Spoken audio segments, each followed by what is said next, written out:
You ask Tiger to solve. This deals with linear equations with one unknown. The final result is y equals 5/11. Let's solve it step by step. Group all y terms on the left side of the equation. Subtract 4y from both sides. Group like terms. Simplify the arithmetic. Group like terms. Simplify the arithmetic. Group all constants on the right side of the equation. Add 8 to both sides.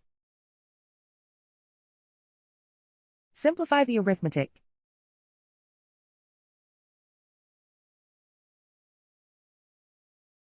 Isolate the y. Divide both sides by 11. Simplify the fraction. And so the final result is y equals 5/11.